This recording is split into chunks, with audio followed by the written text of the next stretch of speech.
वो रात जनवरी की उस शाम धारासार बरसात शुरू हो गई थी।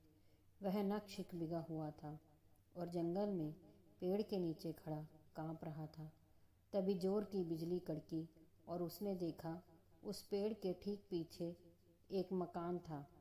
वह मकान लकड़ी का टूटा हुआ था, लेकिन कुछ रोशनी सी चमक रही थी। उस रोशनी ने उसे आकर्षित किया।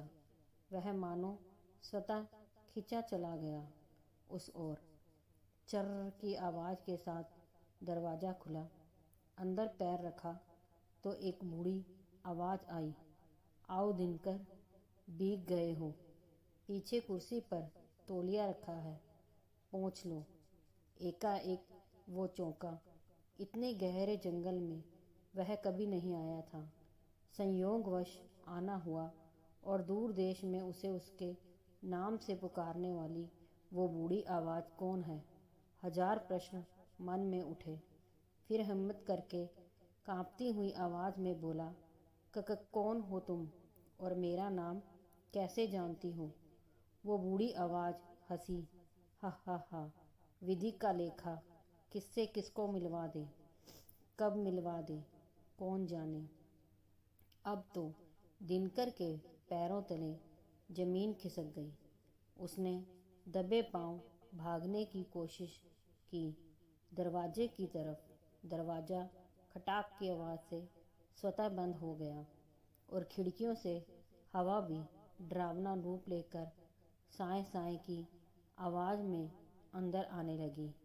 अब तो दिनकर का कलेजा मुंह को आ गया। डर से आंसू की धार उसके गालों को चीरती हुई गिर पड़ी। रोती हुई आवाज़ में, दया की आवाज़ में अपनी स्थानीय भाषा में बोला, क्योंकि डर में असली भाषा ही प्रकट होती है। अरे ससुरी, कौन है तू? दियारी मेरे काहे खून पी रही? मोए मारनो है तो मार दे, जो खेल ना कर। उस बूढ़ी आवाज़ ने कहा, इंसान के कर्म पीछा नहीं छोड़ते। इतना कहते ही फर्श में एक रोशनी के साथ ढक्कन खुला और एक सीढ़ियों का रास्ता प्रकट हुआ। दिनकर ना चाहते हुए भी किसी अदृश्य शक्ति के खिंचाव के साथ उस तहखाने नुमा स्थान में घुसता चला गया। दिनकर का पूरा शरीर छिलता जा रहा था और मुंह से पीड़ादायक शब्द निकल रहे थे। अरे मोरी मैया, मर गयो मैं, तो छोड़ दे मोए नास पीटी। क्यों मार रही मोए? मैंने क्या बिगाड़ो तेरा? वो बूढ़ी आवाज़ अट्टहास करती जा रही थी और कहती जा रही थी, सब याद आएगा तुझे कि कौन हूँ। तहखाने में पहुँचते ही दिनकर के शरीर पर लात घूंसों की बारिश होने लगी और अब लगभग 10-15 आवाज़ें आदमी औरतों की आने लगी। भयंकर ऐसे आ गया, अब तुझे हम नहीं छोड़ेंगे, हा हा हा। दिनकर इतनी मार खाने के बाद बेहोश हो चुका था। तहखाने का गेट बंद हो चुका था। लगभग 1 घंटे बाद दिनकर को होश आया। उसने खुद को उल्टा लटके पाया। कपड़े फाड़ दिए थे, सिर्फ अंतवस्त्र था शरीर पर।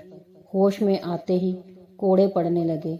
इतने कष्ट में वो बोला, अरे मोरी अम्मा, अब तो बता दे, काहे मार रही? कौन है तू? मैं मर जाऊंगा और पता भी ना पड़ेगी कि क्यों मारो मैं। तभी वो बूढ़ी आवाज़ बोली, याद कर, आज से 25 साल पहले। झुमकी को याद कर। कौन झुमकी? ये कौन थी? दिनकर बोला। इतने में गाल पर जोरदार तमाचा पड़ा, उसके गाल पर, और बूढ़ी आवाज़ गुस्से से बोली, तू भूल गया? झुमकी को ऐसे याद नहीं आएगा। इसके शरीर पर गर्म पानी डालो। अरे मोरी मैया, मैं सच कह रहूं, मैं ना जानता। फिर धनकर को वो हिलाने लगे। सर फूटा उसका किसी चीज से। वो बोला, आ गया तुझे याद? तो नहीं आया तो सुन, तुम और झुमकी एक स्कूल में पढ़ते थे, कक्षा 10वीं में। झुमकी बहुत सीधी सादी लड़की थी, तू बहुत कमीन था। उसके पीछे हाथ धोकर पड़ा था। वो बहुत परेशान रहती थी तुझसे, लेकिन घर पर किसी से कुछ नहीं कहती थी। लेकिन तेरी हरकतें बढ़ती जा रही थी। कभी उसके साइकिल की हवा निकाल देता, कभी उसका रास्ता रोक देता सड़क पर और हीरोगिरी दिखाता। जवानी के शुरुआत के दिन थे तुम दोनों के। तू उसके शरीर के साथ भी छेड़छाड़ करता था। एक दिन उसने विरोध किया तो तूने उसकी टक्कर करा दी थी।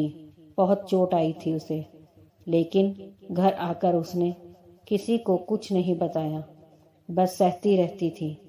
लेकिन एक बार तो तूने हद ही कर दी थी। झुमकी के भाई ने तुझे परेशान करते हुए देख लिया था। अगले दिन तुझे जमकर कुटवाया था। पूरी गली में जुलूस निकाला। कुछ दिन मामला शांत रहा, फिर तो तूने हद कर दी। एक दिन चुपचाप झुमकी के घर में रात को घुसा था। घर में 15-20 लोग रहते थे। संयुक्त परिवार था, लेकिन झुमकी उस दिन मामा के यहाँ गई थी। तूने सीमा को झुमकी समझा। अंधेरा था, लालटेन जल रही थी। उसके मुंह पर हाथ रख खींच कर ले जा रहा था तो लालटेन गिर पड़ी और घर में आग लग गई। तू भाग गया। जब तक सब जगते पूरा घर जल गया। और जानता है वो 15-20 लोग कौन थे? वो थे हम सब लोग। मैं झुमकी की दादी। बहुत वहशीपना सूझा है ना तुझे? आज तेरी लाश जलेगी।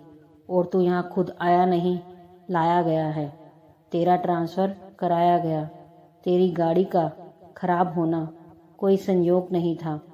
कोई भी तेरी मदद को नहीं आ रहा था। इसलिए फिर तेरा इस खाई में गिरना, पेड़ के सहारे टिक जाना, फिर इस घर में आना, यह वही जला हुआ घर था। समय के साथ यहाँ सन्नाटा हो गया, क्योंकि हम लोगों की आवाज़ें पूरे गांव में गूंजती और लोगों ने पूरा गांव खाली कर दिया। इसीलिए यह वीराना हो गया। हा हा हा हा। आज हम सबकी आत्मा को मुक्ति मिलेगी। यह सब सुनकर दिनकर बोला, हमें कुछ कहना है। आपने जो कहानी सुनाई हमारो कछु लेना देना ना है। हम ना जानते काई झुमकी को। तुम खुद सोचो, मरने को आए हम काई झूठ बोलेंगे।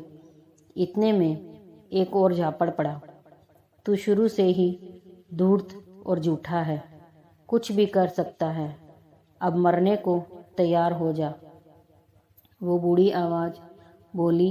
इतने में बहुत तेजी के साथ दरवाज़ा खुला। कोई साया अंदर दाखिल हुआ और तेज आवाज़ में बोला, अम्मा रुक जाओ, गड़बड़ हो गई है। ये वो दिनकर नहीं है। हमसे गलती हो गई। यह तो दूसरे गांव का है। अम्मा माफ़ कर दो। हम भूतों से भी गलती हो सकती।